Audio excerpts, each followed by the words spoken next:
Ladies and gentlemen, welcome to this channel.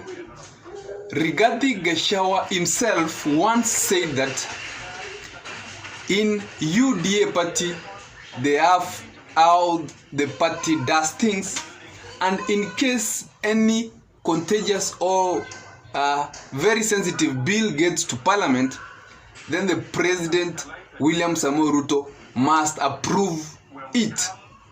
He even gave an example of the financial bill, saying that that was a very sensitive bill, and the president must call the members of parliament of UDA and tell them the way they will take. In reference to that, he meant that if his impeachment motion go to parliament, then William Samoei Ruto must be behind it. So, eventually that bill got to parliament. The question that has made Rigathi Gachagua for the last 4 days missing. He has not been in any interview. He has not come out in any public talks like he used to do. Is the President William Samoei Ruto behind the impeachment of Rigathi Gachagua, his deputy? So, on Friday and on Saturday, the members of parliament were sent back to their constituencies to go and conduct a public participation, which they requested more time so that it can be 2 days from the courts, and they were granted that. Surprisingly, the UDA parliamentarians and the other members of parliament who have been pushing hard for the impeachment of Rigathi Gachagua got a very rough ground of people waiting for them to tell them how they were feeling. People saying that if Rigathi Gachagua is to be impeached, then let them start with William Samoei Ruto. An instance in Bomas, we had an instance where in Bomas people were shouting that William Samoei Ruto must go together with Rigathi Gachagua.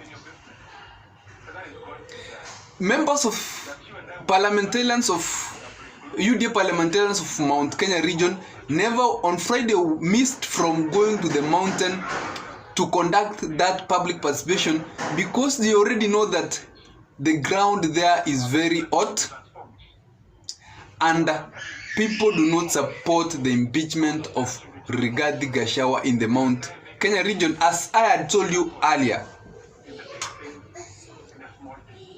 And as these things are eventually unfolding, it's going to be very messy.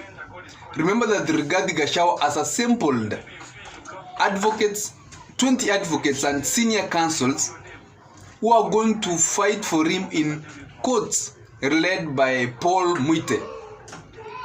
It seems like Rigathi Gachagua has now been advised you are not going to resign, which most of us anticipated. He has been advised, let them impeach you, let's go to court and fight this thing to an end. So this is my analysis. This thing, instead of pinning down Rigathi Gachagua, will turn out to make him very, very popular. Once Rigathi Gachagua has been impeached, he is going to come out strong, talk a lot about what has been happening in government. He is going now to be confident to reveal a lot of things that Kenyans must know. And the mood from the public participation was that as much as people want Rigathi gone, they want William Samoei Ruto, the president, also impeached as early as that time they were talking. And Kenyans asked very sensitive questions. The issue of Adani, the issue of NHIF changing, and the issue of the economy.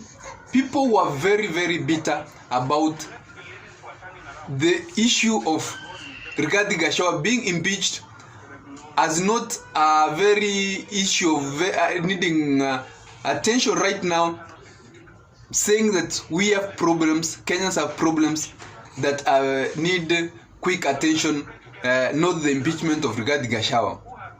And if Rigathi Gachagua is going to go to the impeachment, I know he will be impeached. Tuesday, the members of the parliamentarians are going to vote, and they are going to impeach Rigathi Gachagua. Then the ground has started slowly coming in favor of Rigathi Gachagua.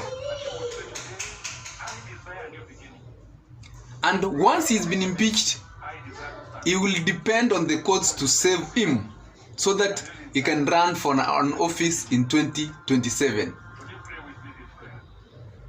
Imagine a scenario where Rigathi Gachagua will be saved by the courts. How strong he will be, that he was impeached by parliamentarians, and then he goes to courts, fights, and then he is relieved by the courts. It's going to be very, very a very big gain for him. Very popular. The mountain has come in his favor. The MPs who come from the Mount Kenya region already know this. That's why majority of them missed the Friday public participation. So it's a thing we'll be following, and I will be updating you how things are unfolding. But take a minute, a second, to subscribe to this channel so that whenever we have such information, you are always notified. Have a nice day, ladies.